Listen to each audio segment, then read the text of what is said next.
Bonjour les cancers, j'espère que vous allez bien. On va découvrir ensemble vos énergies pour la première quinzaine de mars. Gardez bien à l'esprit que ce sont des énergies générales, c'est comme une sorte de météo et vous seul décidez de ce que vous en faites. Donc prenez uniquement ce qui résonne pour vous dans ce tirage et le reste vous laissez. Je vous invite également à consulter les vidéos de votre ascendant et des autres signes de votre thème astral pour compléter ces informations. Ici, l'énergie avec laquelle vous entrez dans cette quinzaine, ce que vous voulez, comment vous vous sentez, la force qui vous soutient, le challenge à relever, le résultat global de cette quinzaine et un message conseil pour finir. Les jeux que j'utilise dans ce tirage sont le Wheel of the Year Tarot et les oracles quotidiens. Vous retrouvez sous chaque vidéo en description tous les tarots et oracles qui sont régulièrement utilisés sur cette chaîne, ainsi que le lien pour les guidances personnalisées. On est parti, vous avez l'ermite, le 2 de denier, le 4 de bâton, le princesse de coupe, c'est le valet de coupe, le cavalier de coupe et la reine de bâton. Alors, vous entrez dans la quinzaine avec une énergie de travail, une énergie laborieuse, une énergie de repli aussi. D'être peut-être très absorbé dans quelque chose, de chercher à faire la lumière sur une question. Il y a des questions qui vous taraudent, vous cherchez des réponses. Vous avez peut-être beaucoup de travail et vous réfléchissez beaucoup et vous êtes à fond dans le boulot. Il y a un côté très intérieur avec l'ermite. L'ermite, il n'est pas causant, hein, il est plutôt tout seul. On est plutôt dans l'austérité, dans l'économie, dans le côté, voilà, on a de la neige qui tombe ici. Maintenant, à côté de ça, j'ai que des énergies qui sont justement ouverte, joyeuse, il y a d'autres personnes, il y a de l'amour, il y a du plaisir, il y a de la créativité, il y a du rêve, il y a de l'envie, de la passion, de l'action. Alors soit intérieurement, il y a un côté de vous qui est assez replié, en train de chercher des réponses à des questions assez existentielles ou à des choses très personnelles et très intimes, et vous gardez ça pour vous, et en même temps, dans la quinzaine, vous avez des bons moments avec d'autres personnes qui peut-être d'ailleurs ne se doutent même pas forcément de tout ce qui vous anime et de tout ce qui vous traverse et, intérieurement, de tout ce sur quoi vous êtes en train de travailler, entre guillemets, ou d'étudier. Et pour d'autres, c'est peut-être la sortie, justement, après avoir beaucoup travaillé, après avoir été plutôt isolé, plutôt seul, plutôt silencieux, peut-être par choix, hein. Un retour à l'ouverture, au partage avec les autres, à l'amour, au plaisir, à la créativité, à passer des bons moments, à rêver, à sortir d'une forme d'austérité et de... J'ai quand même, c'est fort, hein, j'ai le mot réclusion qui me vient. Donc de vous être enfermé ou de vous être senti mis à l'écart ou enfermé dans quelque chose, et là d'en sortir. Alors ce que vous voulez, avec le 2 de denier, vous voulez un équilibre. Donc ça me ramène quand même à cette première impression d'avoir des gens autour de vous, des bons moments, ok, et en même temps, beaucoup de travail ou des questions plus austères, plus laborieuses, plus retenues, plus intimes, plus intérieures, plus silencieuses. Là, on partage, et puis là, j'ai aussi mon jardin secret où je fais mes trucs. Et ce que vous voulez, c'est trouver un bon équilibre entre les deux. Pour d'autres, beaucoup de boulot, beaucoup d'activités, c'est pas que du travail professionnel, hein, mais beaucoup d'activités, beaucoup de choses à faire. Et ce que vous voulez, c'est arriver à trouver le meilleur équilibre pour faire au mieux chaque jour, en fait. Faire au mieux chaque jour, à votre rythme, avec tout ce que vous avez à faire. Vous avez envie aussi de passer du bon temps, de trouver un équilibre peut-être avec une personne en particulier. Alors est-ce que c'est avec votre famille? Alors une personne ou plusieurs, hein. De trouver un équilibre entre le travail et la famille, de trouver un équilibre dans votre couple, de trouver un équilibre. Alors en termes de temps, le temps que je passe à travailler, le temps que je passe avec ma famille, un équilibre en termes de finances aussi. Dans un partenariat professionnel, par exemple, de trouver un équilibre dans ce que chacun amène. C'est juste, il n'y en a pas un qui amène tout l'argent et puis l'autre rien. Ou, voilà, il y a quelque chose de satisfaisant pour les deux. Et puis il y a cette notion avec la balançoire, là, j'ai une notion de jeu que je retrouve ici dans votre état d'esprit avec le 4 de bâton. Ça c'est donc comment vous vous sentez. Vous vous sentez joyeux, vous vous sentez plutôt posé, sécure. Le 4, c'est de la structure, des fondations. Le 4 de bâton, c'est de l'engagement aussi. Alors c'est de la joie, c'est de la célébration, mais c'est de l'engagement. On a un papa là qui est bien content qui est content d'avoir fait plaisir à sa fille en lui construisant une super cabane dans les arbres. Donc vous êtes dans cet état d'esprit de bâtir des choses pour vous et pour votre famille, pour vos proches, pour si c'est pas familial, c'est aussi pour l'entreprise, pour les gens autour de vous, pour les amis. Ça vous plaît de partager avec d'autres personnes. Et le travail que vous entreprenez, c'est aussi, c'est pas que pour vous. C'est pour vous bâtir de la solidité, de la stabilité dans le temps, ou pour entretenir quelque chose qui est déjà engagé, pour entretenir votre travail que vous avez depuis longtemps, pour le faire fructifier, pour entretenir votre couple, pour faire des choses pour votre famille que vous avez déjà construit depuis un moment. Mais tout ce que vous entreprenez, c'est à la fois pour vous, mais aussi pour les autres. Et vous avez à cœur de trouver un équilibre, là-dedans. Donc vous êtes plutôt joyeux, plutôt serein, plutôt...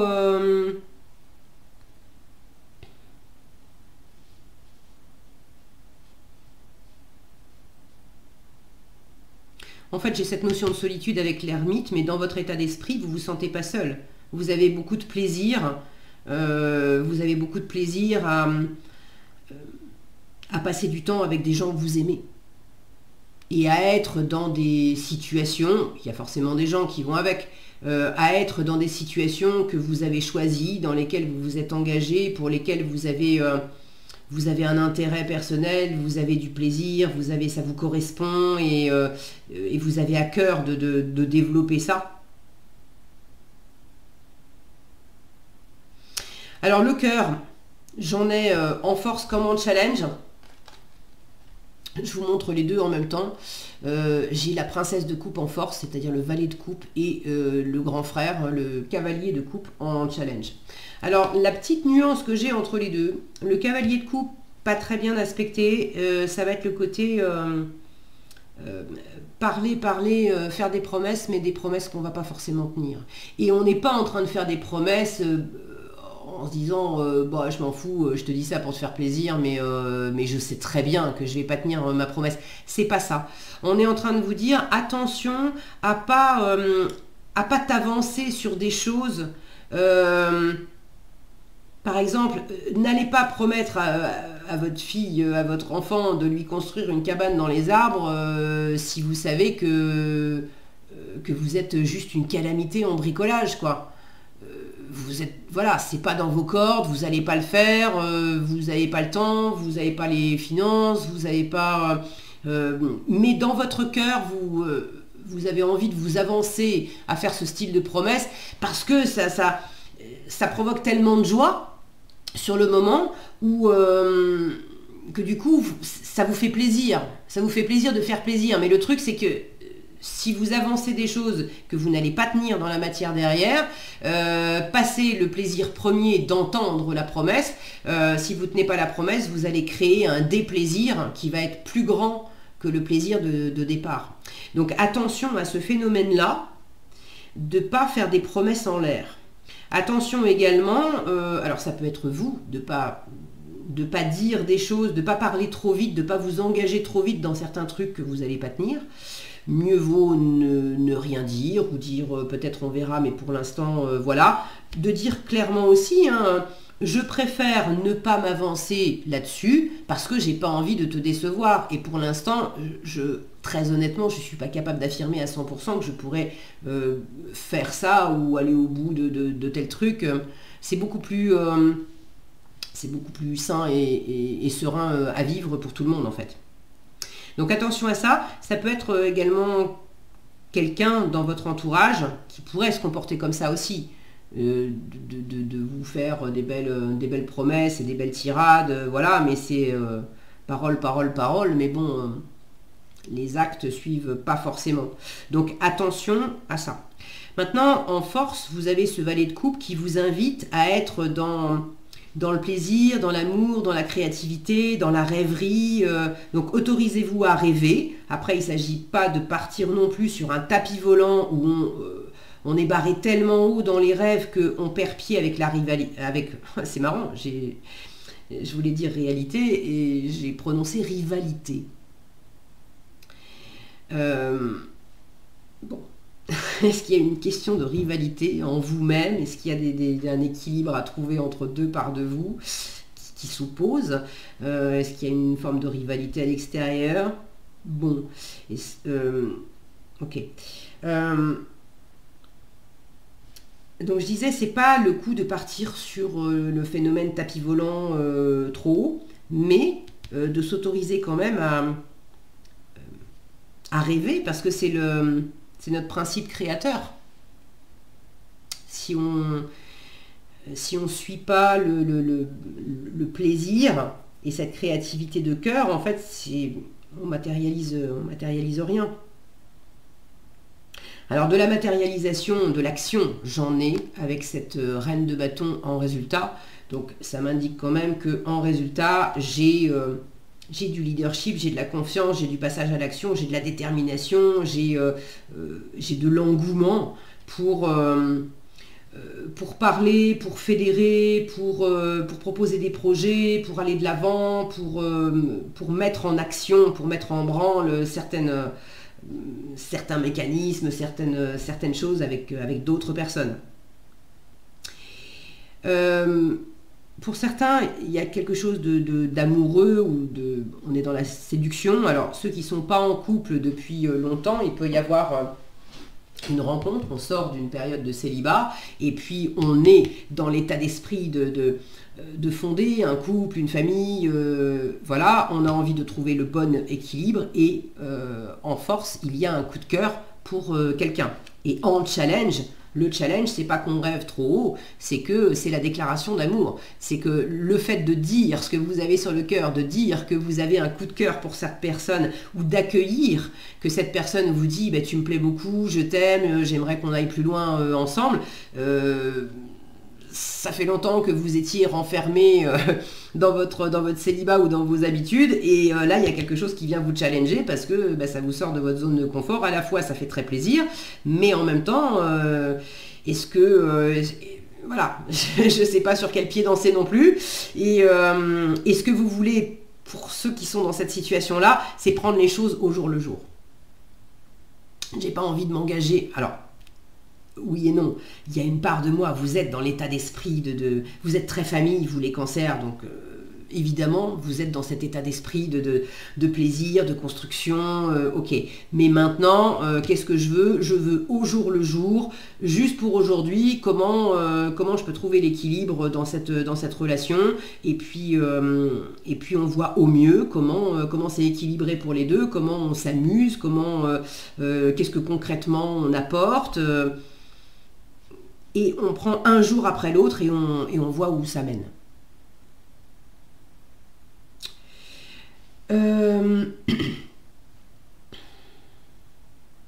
Alors quoi qu'il en soit, pour les questions amoureuses, laissez parler votre cœur. C'est l'invitation de ce valet et de ce cavalier ici. Laissez parler votre cœur, même si c'est pas toujours facile.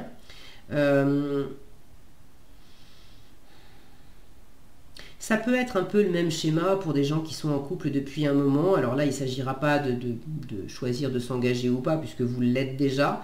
Mais il y a peut-être des choses à dire avec le cœur pour sortir d'une forme de silence, de repli sur vous-même, où on vous invite à exprimer. Parler avec son cœur, c'est pas nécessairement dire que je t'aime. C'est aussi dire je me sens perdu, je me sens triste ou je me sens en colère. Voilà ce que j'ai sur le cœur.